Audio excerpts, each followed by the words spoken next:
The Gift of the Magi. By O. Henry. $1.87. That was all. And 60 cents of it was in pennies. Pennies saved 1 and 2 at a time by bulldozing the grocer and the vegetable man and the butcher until one's cheeks burned with the silent imputation of parsimony that such close dealing implied. 3 times Della counted it. $1.87. And the next day would be Christmas. There was clearly nothing to do but flop down on the shabby little couch and howl. So Della did it. Which instigates the moral reflection that life is made up of sobs, sniffles and smiles, with sniffles predominating. While the mistress of the home is gradually subsiding from the first stage to the second, take a look at the home. A furnished flat at $8 per week. It did not exactly beggar description, but it certainly had that word on the lookout for the mendicancy squad. In the vestibule below was a letterbox into which no letter would go, and an electric button from which no mortal finger could coax a ring. Also appertaining thereunto was a card bearing the name, Mr. James Dillingham Young. The Dillingham had been flung to the breeze during a former period of prosperity when its possessor was being paid $30 per week. Now when the income was shrunk to $20, though, they were thinking seriously of contracting to a modest and unassuming D. But whenever Mr. James Dillingham Young came home and reached his flat above, he was called Jim, and greatly hugged by Mrs. James Dillingham Young, already introduced to you as Della. Which is all very good. Della finished her cry and attended to her cheeks with the powder rag. She stood by the window and looked out dully at a gray cat walking a gray fence in a gray backyard. Tomorrow would be Christmas Day, and she had only $1.87 with which to buy Jim a present. She had been saving every penny she could for months with this result. $20 a week doesn't go far. Expenses had been greater than she had calculated. They always are. Only $1.87 to buy a present for Jim. Her Jim. Many a happy hour she had spent planning for something nice for him. Something fine and rare and sterling. Something just a little bit near to being worthy of the honor of being owned by Jim. There was a pier glass between the windows of the room. Perhaps you have seen a pier glass in an $8 flat. A very thin and very agile person may, by observing his reflection in a rapid sequence of longitudinal strips, obtain a fairly accurate conception of his looks. Della, being slender, had mastered the art. Suddenly she whirled from the window and stood before the glass. Her eyes were shining brilliantly, but her face had lost its color within 20 seconds. Rapidly she pulled down her hair and let it fall to its full length. Now there were 2 possessions of the James Dillingham Youngs in which they both took a mighty pride. One was Jim's gold watch that had been his father's and his grandfather's. The other was Della's hair. Had the Queen of Sheba lived in the flat across the air shaft, Della would have let her hair hang out the window some day to dry just to depreciate Her Majesty's jewels and gifts. Had King Solomon been the janitor with all his treasures piled up in the basement, Jim would have pulled out his watch every time he passed, just to see him pluck at his beard from envy. So now Della's beautiful hair fell about her, rippling and shining like a cascade of brown waters. It reached below her knee and made itself almost a garment for her. And then she did it up again nervously and quickly. Once she faltered for a minute and stood still while a tear or two splashed on the worn red carpet. On went her old brown jacket, on went her old brown hat. With a whirl of skirts and with the brilliant sparkle still in her eyes, she fluttered out the door and down the stairs to the street. Where she stopped the sign read, Madame Sofronie. Hair goods of all kinds. 1 flight up Della ran and collected herself, panting. Madame, large, 2 white, chilly, hardly looked the Sofronie. Will you buy my hair? Asked Della. I buy hair, said Madame. Take your hat off and let's have a sight at the looks of it. Down rippled the brown cascade. $20, said Madame, lifting the mass with a practiced hand. Give it to me quick, said Della. Oh, and the next 2 hours tripped by on rosy wings. Forget the hashed metaphor. She was ransacking the stores for Jim's present.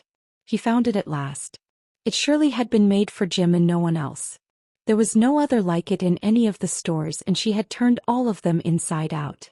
It was a platinum fob chain, simple and chaste in design, properly proclaiming its value by substance alone and not by meretricious ornamentation, as all good things should do.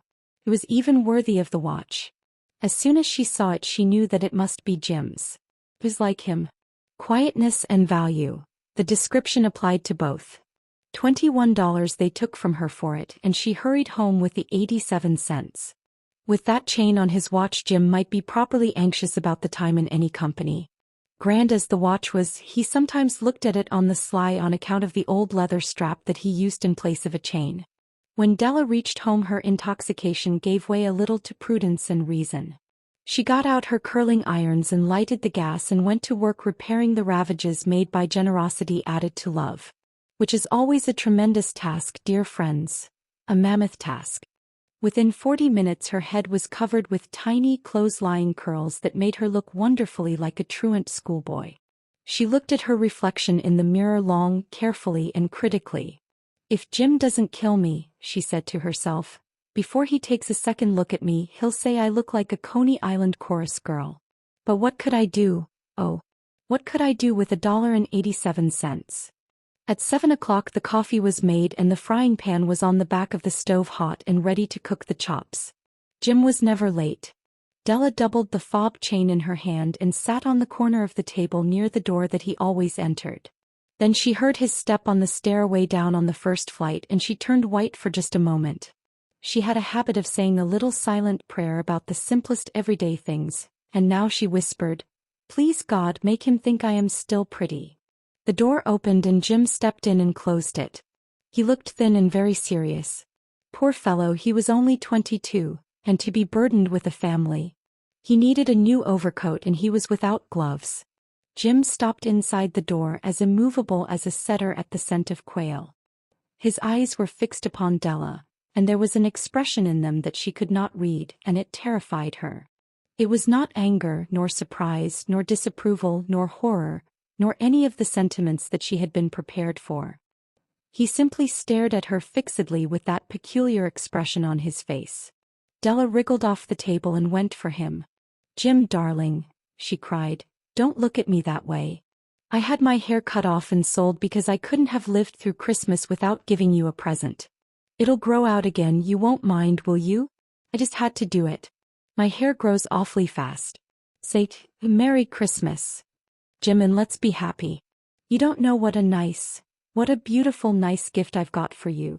"You've cut off your hair?" asked Jim laboriously, as if he had not arrived at that patent fact yet even after the hardest mental labor. "Cut it off and sold it," said Della. "Don't you like me just as well anyhow? I'm me without my hair, ain't I?" Jim looked about the room curiously. "You say your hair is gone?" he said with an air almost of idiocy. "You needn't look for it," said Della. "It's sold, I tell you, sold and gone too. It's Christmas Eve, boy. Be good to me, for it went for you. Maybe the hairs of my head were numbered," she went on with sudden serious sweetness, "but nobody could ever count my love for you. Shall I put the chops on, Jim?" Out of his trance Jim seemed quickly to wake. He enfolded his Della. "For 10 seconds let us regard with discreet scrutiny some inconsequential object in the other direction. $8 a week or $1 million a year. What is the difference? A mathematician or a wit would give you the wrong answer. The Magi brought valuable gifts, but that was not among them. This dark assertion will be illuminated later on." Jim drew a package from his overcoat pocket and threw it upon the table. "Don't make any mistake, Dell," he said, "about me. I don't think there's anything in the way of a haircut or a shave or a shampoo that could make me like my girl any less. But if you'll unwrap that package you may see why you had me going a while at first." White fingers and nimble tore at the string and paper. And then an ecstatic scream of joy, and then, alas, a quick feminine change to hysterical tears and wails, necessitating the immediate employment of all the comforting powers of the lord of the flat. For there lay the combs, the set of combs side and back, that Della had worshipped long in a Broadway window. Beautiful combs, pure tortoise shell with jeweled rims, just the shade to wear in the beautiful vanished hair. They were expensive combs, she knew, and her heart had simply craved and yearned over them without the least hope of possession. And now they were hers, but the tresses that should have adorned the coveted adornments were gone.